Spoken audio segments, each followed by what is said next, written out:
پسند ہے تو اللہ کے حبیب صلی اللہ علیہ وسلم نے فرمایا اگر وہ رات تمہیں مل جائے تو کثرت کے ساتھ دعا کرنا، کیونکہ اس رات اللہ کو دعا بہت پسند ہے۔ حضرت اماں عائشہ صدیقہ نے پوچھ لیا یا رسول اللہ دعا تو کریں، کون سی دعا زیادہ کریں، وہ بھی سکھا دیں۔ تو آقا نے فرمایا کہ یوں کہو اللہم انک عفو کریم تحب العفو فاعف عنی، اللہ تو عفو ہے، تجھے معاف کرنا بہت پسند ہے، سو تو ہمیں معاف فرما دے۔ اس رات توبہ کرو کثرت کے ساتھ، ہو سکے تو صلاۃ التسبیح کا اہتمام کرو، ہو سکے کچھ نوافل پڑھو، اور جب رات کا آخری پہر آ جائے تو پھر دعا میں مصروف ہو جاؤ، اور ہو سکے تو سحری تک دعا کا اہتمام کرو، کیونکہ یہ رات جاگنا اپنے مقدر کو جگانا ہے۔ جو اس رات کو جگ گیا وہ 80 سال عبادت میں آگے ہو گیا۔ اور خاص طور پر بہت اہم بات عرض کرنے جا رہا ہوں، جتنی عبادتیں بھی آپ کرتے ہیں اللہ اس کو قبول کر لے تو اس پر انعام کیا ملتا ہے؟ جیسے کسی نے حج کیا تو حج کرنے والے کے سارے گناہ معاف ہو جاتے ہیں، وہ ایسے پاک ہو جاتا ہے جیسے ابھی اپنی ماں کے پیٹ سے پیدا ہو۔ اسی طرح جمعہ کی نماز پڑھ کے جانے والا ہفتے بھر کے سارے گناہ معاف ہو جاتے ہیں۔ اسی طرح رمضان شریف کے روزے رکھنے والا گزشتہ رمضان شریف اور اس رمضان شریف کے درمیان جتنے گناہ کیے تھے اللہ سب معاف کر دیتا ہے، سارے گناہ معاف ہوتے ہیں۔ لیکن شب قدر کی ایک انفرادی خصوصیت یہ ہے جو حج میں بھی نہیں ہے، بڑی ذمہ داری سے عرض کر رہا ہوں، جو حج میں بھی نہیں ہے، جو رمضان شریف کے روزوں میں بھی نہیں ہے، اگر کسی کو شب قدر مل گئی تو انعام کیا ملتا ہے؟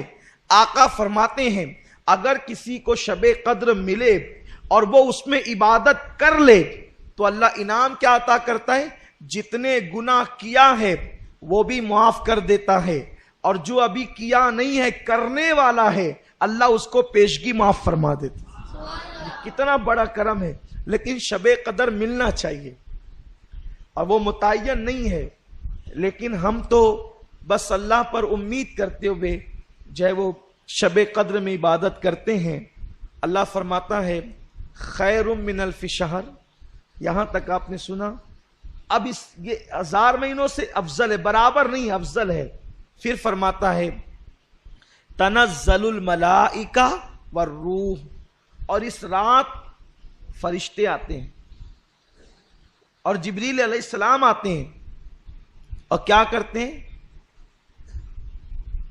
سلام ہی حتی مطلع الفجر، فجر تک وہ لوگوں کے لیے جو عبادت میں مصروف ہوتے ہیں سلامتی کی دعا کرتے ہیں، ان پہ سلامتی بھیجتے ہیں، انہیں سلام کرتے ہیں۔ تفسیر میں آتا ہے کہ یہ جو شب قدر ہے اگر اس کا اردو میں ترجمہ کیا جائے تو ترجمہ یہ ہوگا تنگ کر دینے والی رات، یا تنگ ہو جانے والی رات، یا تنگی کی رات۔ حیرت ہے، اتنی مبارک رات ہے لیکن اس کا اردو میں ترجمہ کیا ہے؟ تنگی کی رات یا تنگ کر دینے کی رات۔ تو اس کا نام تنگی کی رات کیوں ہے؟ تو حدیث پاک میں آتا ہے کہ آسمان سے اتنے فرشتے زمین پہ آتے ہیں کہ زمین تنگ ہو جاتی ہے فرشتوں کی تعداد کی وجہ سے، اسی لیے اس کو تنگی کی رات کہتے ہیں۔ فرشتوں کی وجہ سے زمین تنگ ہو جاتی ہے، یعنی قدم رکھنے جگہ نہیں رہتی فرشتوں کو۔ اور فرشتے کیوں آتے ہیں؟ وہ رات بھر مصافحہ کرتے ہیں، مغرب سے لے کر فجر تک۔ کن سے؟ عبادت کرنے والوں سے فرشتے مصافحہ کرتے ہیں، فرشتے زیارت کرتے ہیں، تمہاری دعاؤں میں شریک رہتے ہیں۔ اور بعض مفسرین نے تو یہ بھی بتا دیا کہ فرشتے مصافحہ کرتے ہیں، اس کی نشانی اور علامت کیا ہے؟ فرماتے ہیں اگر شب قدر میں عبادت کرتے ہوئے تمہاری آنکھوں سے آنسو جاری ہو جائے، یا بدن پر خوف کی کیفیت طاری ہو جائے، یا عبادت میں کیف و سرور ملنے لگے، تو سمجھ جاؤ کہ اب وہ وقت آ گیا ہے کہ فرشتے تم سے مصافحہ کر رہے ہیں، جبریل امین تم سے مصافحہ کر رہے ہیں۔ اور یہ جبریل اور فرشتے شب قدر میں کیوں آتے ہیں؟ یہ بھی ایک خاص بات ہے. حدیث پاک میں آتا ہے کہ فرشتے اور جبریل پورا سال بھر اللہ سے دعا کرتے ہیں، اے اللہ مولا ہمیں زمین پہ جانے دے اور ہمیں ان لوگوں کی زیارت کرنے دے جو ہم سے بہتر عبادت کرنے والے ہیں، ہم سے اچھی عبادت کرنے والے ہیں. حیرت ہے، فرشتے آخر ہم ان سے بہتر عبادت زمین پہ کون کر سکتا ہے؟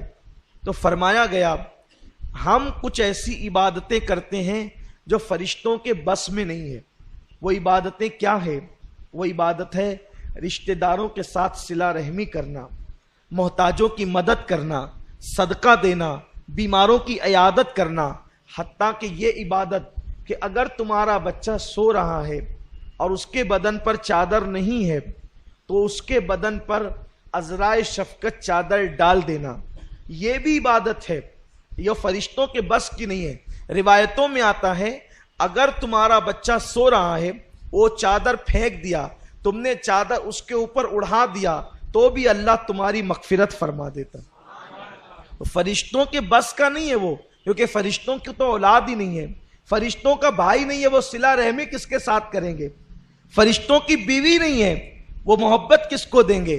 تو وہ کہتے ہیں مولا جو ہم نہیں کر سکتے اور تیرے بندے جو کرتے ہیں ہم سے بہتر والی عبادت، تو ہم ان کی زیارت کے لیے جانا چاہتے ہیں. وہ سال بھر دعا کرتے ہیں تو اللہ شب قدر میں ان کو زمین پر نازل فرماتا ہے اور وہ تمہاری زیارت کے لیے آتے ہیں.